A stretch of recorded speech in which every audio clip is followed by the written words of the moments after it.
আপনারা কখনো লাশ গোসল করাইছেন? মানুষ যখন মারা যায় তখন তাকে দাফন করার আগে বেশ কিছু কাজ করতে হয়, অনেকগুলো নিয়ম আছে। তার মধ্যে একটা কাজ হলো মৃতদেহকে গোসল করানো, এবং এই গোসল করানোর কিছু নির্দিষ্ট নিয়ম আছে। যেমন মনে করেন, লাশকে বসাতে হয়, পাশ ফিরাতে হয়, তারপর লাশের পেটে চাপ দিতে হয় আস্তে আস্তে, যাতে করে তার দেহের ভেতরে যে ময়লা আবর্জনা আছে সেটা যেন বের হয়ে যায়। যে ময়লা আবর্জনা আমাদের সবার দেহের মধ্যেই আছে। এবং যারা অনেক লাশ গোসল করাইছে তাদের সাথে কথা বললে আপনি অনেক কথা শুনবেন। যেমন ধরেন, অনেক মানুষ মারা যায় পেটের অসুখ নিয়ে, অনেক মানুষ মারা যায় লিভারের সমস্যা থাকে, পাকস্থলীর সমস্যা থাকে, ক্যান্সারের সমস্যা থাকে। এরকম মানুষকে যখন গোসল করানো হয়, যখন পেটে চাপ দেওয়া হয়, তখন শুধু আবর্জনা বের হয় না, পুজ বের হয়, রক্ত বের হয়।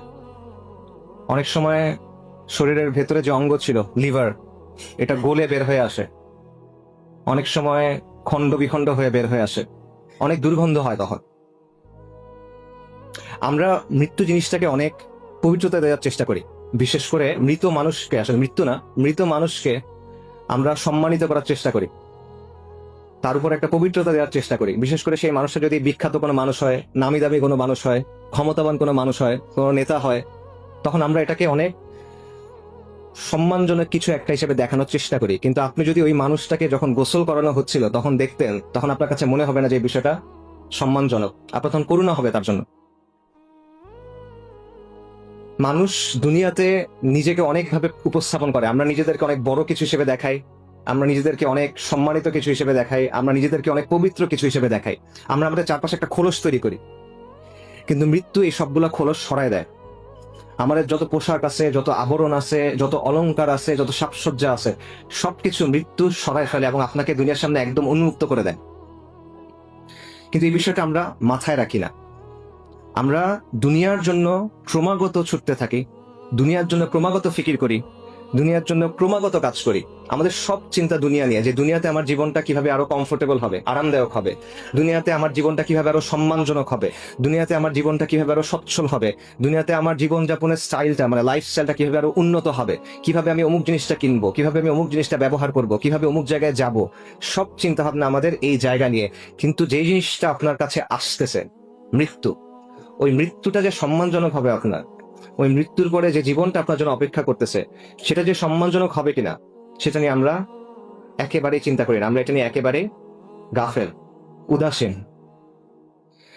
একজন মহান তাবেঈ ছিলেন সুফিয়ান আস-সাওরী রাহিমাহুল্লাহ, সাহাবাদের ছাত্র। ওনাকে বলা হতো আমিরুল মুমিনিন ফিল হাদিস। হাদিসের ব্যাপারে বিশাল জ্ঞান রাখতেন।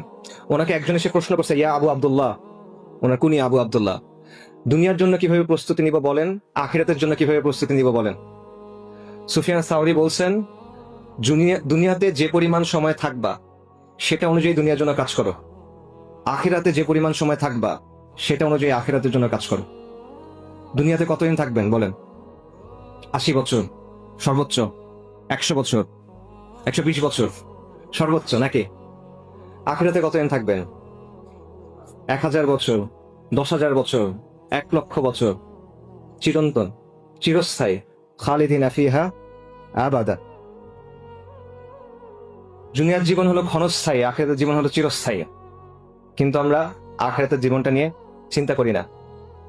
আল্লাহ সুবহানাহু ওয়া তাআলা কোরআনে বলছেন, কুল্লু নাফসিন যায়িকাতুল মাউত, নিশ্চয়ই প্রত্যেক জীবকে মৃত্যুর স্বাদ আস্বাদন করতে হবে। ওয়া ইন্নামা তুওয়াফফুনা উজুরাকুম ইয়াউমাল কিয়ামাহ, এবং কিয়ামতের দিন তোমাদেরকে তোমাদের যে প্রতিফল, যে কর্মফল, সেটা পরিপূর্ণভাবে বুঝাই দেওয়া হবে। ফামান যুহজিহা আনিন নারি ওয়া উদখিলাল জান্নাতা ফাকাদ ফাজ, যাকে আগুন থেকে রক্ষা করা হবে এবং জান্নাতে প্রবেশ করানো হবে, সে হলো সফল।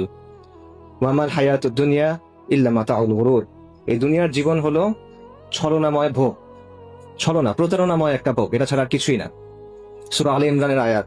এই একটা আয়াতে আল্লাহ আযজা ওয়া জাল্লা আমাদের এই দুনিয়ার সব বাস্তবতা, সব মৌলিক প্রশ্নের উত্তর দিয়ে দিয়েছেন। যে বিষয় নিয়ে আমাদের এত পেরেশানি, যে বিষয় নিয়ে আমাদের এত ছোটাছুটি, যে বিষয় নিয়ে আমাদের এত চিন্তা, এত কষ্ট, সবকিছুর আসল মূল্যটা কত, এই সবকিছুর পরে কি অপেক্ষা করতেছে, দুনিয়ার সফলতা কি, ব্যর্থতা কি, এরপরে আমাদের জন্য কি অপেক্ষা করতেছে। এবং এর পরের আয়াতে আল্লাহ সুবহানাহু ওয়া তাআলা বলতেছেন, লাতুবলাউন্না ফি আমওয়ালিকুম ওয়া আনফুসিকুম, নিশ্চয়ই তোমাদেরকে তোমাদের জান এবং মালের ব্যাপারে পরীক্ষা করা হবে। দেখেন, আমাদের জীবনের মধ্যে নিশ্চিত জিনিসপত্র কিছু নাই, সবকিছু অনিশ্চিত। যে বিষয়গুলো নিয়ে আপনি সকাল থেকে ঘুমানোর আগ পর্যন্ত চিন্তা করেন, ইভেন ঘুমানোর সময় যেগুলো নিয়ে স্বপ্ন দেখেন, কোনোটার মধ্যে কোনো নিশ্চয়তা নাই। আমাদের উপার্জন, আমাদের পড়াশোনার রেজাল্ট, পরিবারে কি হবে, বাচ্চার কি হবে, সন্তানের কি হবে, স্ত্রীর কি হবে, পিতামাতার কি হবে, দুনিয়াবি যত চিন্তা আছে, যা কিছু নিয়ে আমরা চিন্তা করতেছি, কোনোটার মধ্যে কোনো নিশ্চয়তা নাই, নিশ্চিতভাবে জানার সুযোগ নাই। একটা মাত্র জিনিস নিশ্চিত, সেটা হলো মৃত্যু। কিন্তু এই মৃত্যু নিয়ে আমরা চিন্তা করি না। এই জিনিসটাতে কিভাবে ব্যাখ্যা করবেন?